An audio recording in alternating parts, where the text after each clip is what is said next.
Fala pessoal, tudo bem com vocês? Aqui é o Jonathan falando. Bora falar dela, a Copa Sul-Americana, que tem a sua segunda rodada acontecendo nesta terça, quarta e quinta-feira. Então peço para você, deixe seu like no vídeo, se inscreva no canal se não for inscrito e dê aquela força divulgando esse e demais vídeos para ajudar quem está começando. Bora lá, passando grupo por grupo, que é muito mais fácil do que falar do dia dos jogos. Iniciando pelo grupo A, que tem Independiente e Boston River na terça, e na quarta Guarani do Paraguai e Nacional do Potosí. Na primeira rodada, caso você não acompanhe, como não, o grupo de brasileiros, o Nacional em Potosí, lá no Céu, fez 2-0 no Independiente, enquanto Boston River e Guarani ficaram 3-3. Independiente, que agora jogando em casa, tem a pressão, precisa vencer, é favorito contra o Boston River, mas os uruguaios já mostraram também que são um time que pode ser chato, pode fazer jogos de partidas difíceis. Enquanto que o Guarani do Paraguai enfrenta o Nacional, a equipe de Potosí joga todas as suas fichas na altitude, já venceu o Independiente lá, vai apostar nisso para tentar brigar por classificação. E fora dela é aquilo, o que vier é lucro. O Guarani é favorito e precisa vencer, pois não conseguir ganhar do Nacional em casa, também pode se complicar. Com o grupo B, já é grupo de brasileiro, temos dois jogos na quinta. Primeiro, Defensa e Justiça recebe Vitória e depois a Universidade de Quito recebe o Cerro Largo do Uruguai. No jogo, na primeira rodada, dois empates, né? Vitória e Universidade 1-1, Cerro Largo e Defensa também empataram em 0-0. Então é um grupo que tá todo mundo igual e que dá um peso ainda maior para essa segunda rodada. O Vitória joga fora de casa contra a Defensa. A Defensa é um time mais experiente, com pessoas sul-americanos nos últimos anos. E cara, o Vitória também não tá tendo assim, seu melhor momento de desempenho. Lembrando que eu tô gravando esse vídeo antes da rodada do Brasileirão.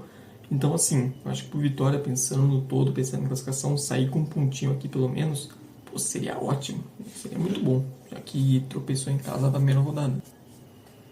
E o fato também de a primeira rodada ter sido só dois empates, então Defensa e Universidade de Quito também entram mais pressionados para esses jogos em casa, porque eles têm a oportunidade de vencer aqui, de abrir 3 pontos na classificação já para os demais, e não vencer em casa também anula um pouco daqueles que fizeram fora de casa, né? Conquistar um ponto fora de casa. Então são dois jogos muito importantes nesse grupo. Estão entre os principais jogos dessa rodada da Copa Sul-Americana. E no grupo C, que é o grupo deste aqui que nos fala, temos na terça-feira, 9h30, o América de Cali recebendo o Corinthians, enquanto que na quarta-feira o Huracan recebe o Racing do Uruguai. Na primeira rodada, todo mundo sabe o que aconteceu do Corinthians, né? Eu não vou nem falar, estender muito, patética, mais um vexame do Timão. E o América venceu facilmente o Racing, equipe uruguaia. Então, vamos ver também qual o Corinthians que vai, questão de ânimo, questão de escalação, até porque tem clássico contra o Palmeiras no final de semana. E assim, sendo bem honesto, se o Corinthians perder aqui, eu não acredito. Assim, condição técnica de reverter, até porque depois tem 2 jogos em casa, tem de buscar de volta, mas eu não sei até que ponto esse time vai ter ânimo, vai ter perna, vai ter vontade de ir atrás de uma classificação se perder aqui. E o time do América de Cali é bom, vai estar jogando em casa, o Corinthians tem uma viagem longa, então não seria surpreendente aqui o Corinthians perder para o América de Cali, porque é um time competente, o time que está bem na Colômbia, mas jogando em casa. E também porque esse time do Corinthians, competições sul-americanas, é patético. Mas assim, eu não sei se a diretoria, se a comissão técnica, como vai ser se caso o time perca aqui, se vão olhar ainda para o sul-americano com algum ânimo. Então esse é um jogo bem decisivo. Se empatar, aí o Corinthians sai bem vivo, consegue reduzir um pouco dos danos da derrota por Huracan, que nesse confronto direto não perdendo fora de casa, já que depois ele faz 2 jogos em casa, onde ele pode vencer e aí voltar mais forte para a briga. Enquanto que do outro lado, o Huracan já seria favorito contra o Racing, depois dos resultados da primeira rodada, ainda mais favorito. O Huracan tem a chance de fazer 6 pontos e já começar largando muito bem dentro desse grupo e dessa briga tripla, principalmente. O Racing é total franco atirador e aparenta estar mais fraco do ano passado. No grupo D, grupo do Grêmio, tem na terça-feira os 2 jogos do grupo. O Grêmio recebe o glorioso Atlético Grau e o Godoy Cruz recebe o Esportivo Luquenho. Primeira rodada, os 2 venceram fora de casa, o Grêmio venceu o Luquenho e o Godoy venceu o Atlético Grau. São os favoritos do grupo, naturalmente, e qualquer coisa que não seja vitória de ambos vai ser surpreendente. Não que o Grêmio empolgue pra caramba, né, sob o comando do Quinteiro, mas é aquilo, a diferença técnica é considerável. Jogando em casa, essa diferença fica ainda maior. Indo pro grupo E, grupo do Cruzeiro. O Cruzeiro resolveu olhar para esse grupo, um grupo que em tese ele poderia se classificar com uma tranquilidade, e falou, vou dar emoção. E deu emoção. Os 2 jogos do grupo acontecem na quarta-feira. O Palestino recebendo o União Santa Fé e o Cruzeiro recebendo o glorioso Muxuc Runa do Equador.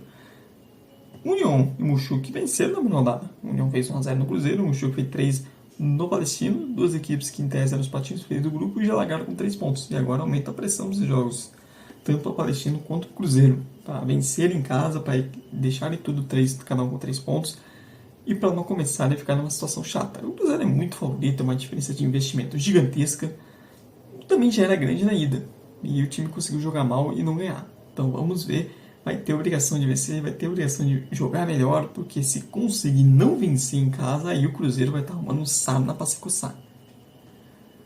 No grupo F, temos na quarta-feira à noite União Espanhola recebendo Once Caldas, e na quinta-feira o Fluminense de Renato Gaúcho, Renate, contra o San José da Bolívia. Assim, já seria favorito de qualquer hipótese. E o San José, jogando em casa na altitude, não conseguiu ganhar da União Espanhola. Ou seja, o Fluminense é muito favorito no Maracanã. E eu vou dizer que qualquer coisa que não seja uma vitória, até com um placar superior, no mínimo a 2, 3 gols de diferença, já vai ser até decepcionante. Porque se nem na altitude o San José conseguiu vencer, imagine a nível do mar, jogando no Maracanã contra o Flu. A chance do Renato Gaúcho ir começando o trabalho dele já meter uma grande vitória, até rodar algumas peças do elenco mais experiente. E do outro lado temos o União e o Secalo no jogo direto. O União que conseguiu pontuar na altitude, que é algo muito importante. E se vencer no jogo em casa, já larga numa situação bem boa pensando em classificação. No grupo G temos o glorioso Vasco da Gama. O Vasco jogando terça-feira, recebendo o Puerto Cabello no São Januário. E na quarta temos o Lanús recebendo o Melgar. Primeira rodada teve uma rodada de empates nesse grupo, assim, no grupo do Vitória. E o Puerto Cabello da Venezuela segurou 2x2 contra o Lanús. E o Vasco arranjou mais uma, né?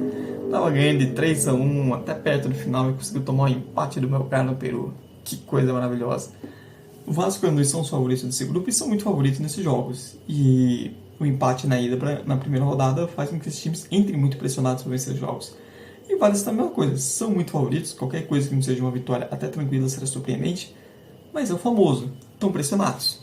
Começa ali uns 30 minutos, 0x0, aí tem um contra-ataque ali, outro nos adversários, aí começa a virar aquela pressão, aí o estádio lotado a seu favor começa a virar um estádio contra, é aquilo, né? É favorito? É, mas se não exercer favoritismo e se impor desde o começo, pode se tornar um joguinho chato. E quantas vezes a gente já viu isso acontecendo em competições sul-americanas? Eu, como torcedor do Corinthians, vi muitas vezes isso acontecer. É uma especialidade desse clube conseguir transformar jogos fáceis em jogos difíceis. E até por isso, amigo vascaíno, se algum torcedor do Lanús estiver vendo, torça pro seu time fazer 1x0 logo, se impor logo, porque senão vai começar a viver um drama. E o último grupo, o grupo H, temos na terça-feira o Caracas recebendo o Cienciano e na quinta-feira o Galão, o Atlético Mineiro, recebendo o Iquique, o Deportes Iquique do Chile. Primeira rodada, o Caracas fora de casa conseguiu vencer o Iquique no Chile, o Galo empatou em 0x0 com o Cienciano. Caracas que tem uma grande oportunidade aqui jogando em casa de vencer, abrir 6 pontos, abrir, por exemplo, 5 pontos por Cienciano e 6 pontos por Iquique logo de cara. E aí já ficar numa situação de classificação, vencendo 2 confrontos diretos, olha, boa. Enquanto o Atlético Mineiro é muito favorito aqui, né? Pô, o Iquique não conseguiu ganhar do Caracas em casa, então, mesmo que tenha empatado na ida, o Atlético Mineiro é muito favorito nesse grupo e não ganhar esse jogo também seria bem feio. Mas é isso, pessoal. Essas são minhas opiniões. Deixe aí as suas, se você concorda ou discorda de uma coisa que eu falei. Não esqueça também de dar like no vídeo, se inscrever no canal se não for inscrito e dar aquela força jogando esses e demais vídeos para ajudar quem está começando. Muito obrigado mesmo por você que veio até o fim. Tchau, tchau e até a próxima.